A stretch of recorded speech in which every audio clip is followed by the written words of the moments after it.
CNN Student News is 10 minutes of current events. Welcome to our viewers around the world. I'm Carl Azus. Our first story today concerns the Middle Eastern nation of Iran. It's a theocratic republic. Its official religion is Islam. It has both a president elected every 4 years and a supreme leader, a Muslim religious scholar who's appointed for life.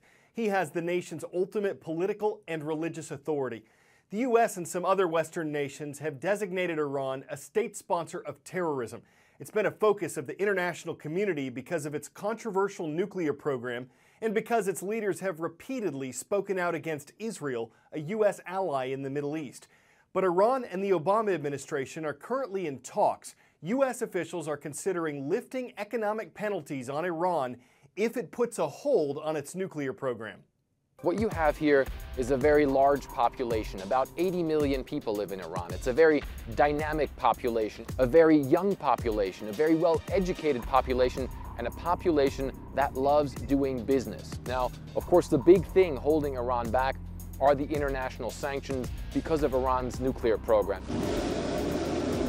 Many countries in the West fear that Iran is trying to build a nuclear weapon. The Iranians maintain that their nuclear program is solely for peaceful purposes. We also have to keep in mind that this country is run by the clergy, and there are a lot of religious fundamentalists in this country that don't mind the sanctions at all. They say they're willing to live with the sanctions rather than soften up their stance towards the West. Now, there is one area where Iran, the US, and the West have a common enemy, and that is the fight against ISIS. The Iranians are doing a lot to combat ISIS in Iraq as well as in Syria. They have generals there on the ground. They have advisors on the ground. They're training militias. One thing, however, is clear. If sanctions are lifted, if this country is able to realize its full potential, it will become even more of a powerhouse here in the Middle East. The Assyrian city of Nimrud is one of Iraq's most renowned archaeological sites. This is video of workers excavating it in 2001. Nimrud dates back to the 13th century BC, and Iraq's government says it's being destroyed by the ISIS terrorist group. It's attacked a lot of historic artifacts in Iraq, calling them symbols of idolatry. But ISIS itself may be showing signs of weakness. Iraqi troops and Shia militia near Tikrit taking down ISIS flags, inching closer to liberating the city from ISIS control. The optics, an Iraqi victory against ISIS backed up by help from Iran. Senior U.S. officials watching across Iraq and Syria as indications sporadically grow that ISIS could be in trouble. After nearly 3,000 coalition airstrikes, the days of freely moving around in large formations, flying black flags, and taking territory may be over for the group. They can no longer do that. And it's principally because of the effects that we've had on. It's not about just the kinetic effects alone. Signs that ISIS may be fracturing in some local areas over the strain of attempting to function as a state. We are seeing anecdotal evidence of resentment and even resistance in those areas that are controlled by ISIL. ISIS having trouble providing basic municipal services. Electricity outages, shortages of food and commodities, airstrikes against their refining capability has forced them to go to a lot of individual mom-and-pop refining stills. But fresh recruits, including some from the West, are still flocking by the hundreds to Syria and Iraq, even though their losses are mounting and some even being killed if they try to leave. I don't see evidence right now that ISIS is falling apart. I do see evidence that ISIS is having some trouble in governing some territory, that there is internal squabbling among some of the foreign fighters and some of the local Iraqi and Syrian fighters. That's pretty standard from a range of these groups.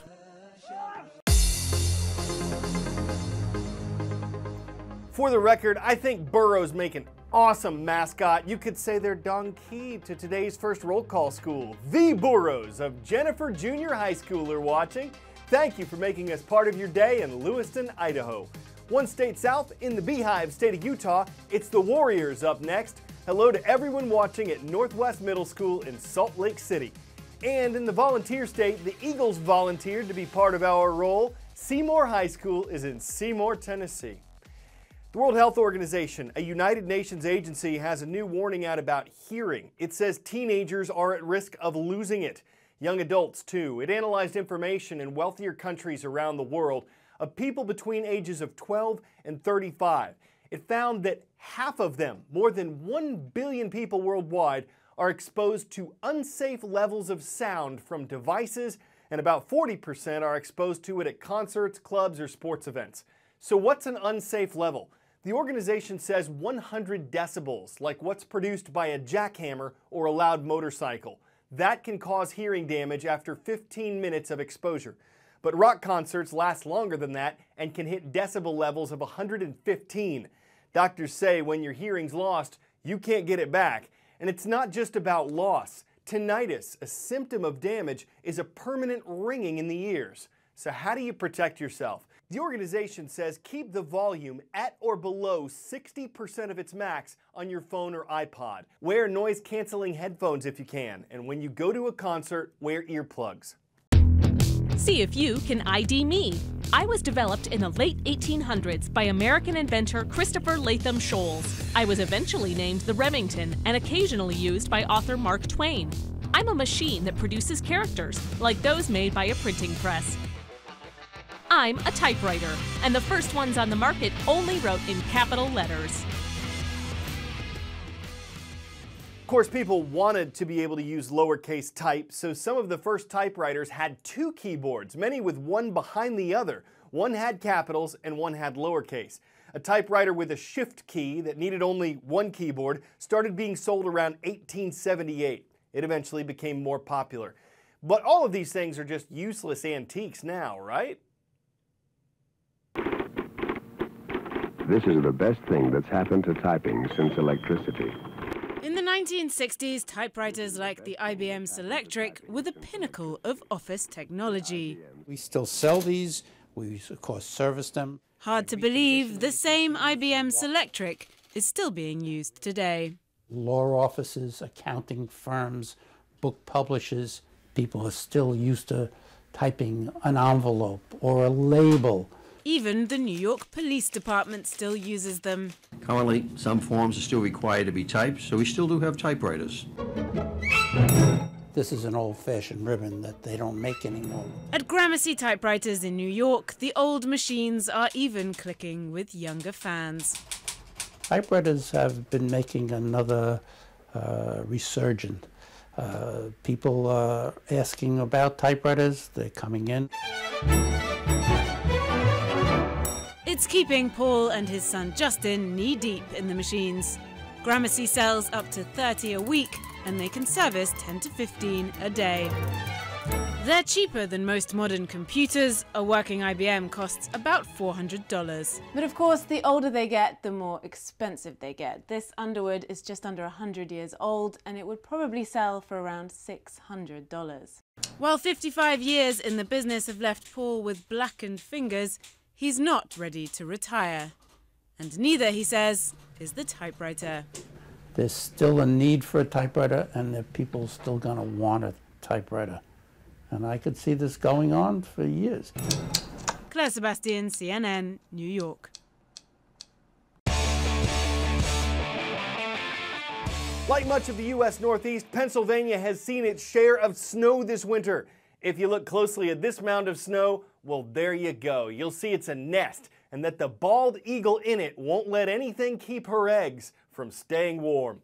Scientists say the animal's feathers keep them and their eggs as insulated as they need to be. So no matter how high the snow gets, the family remains safe.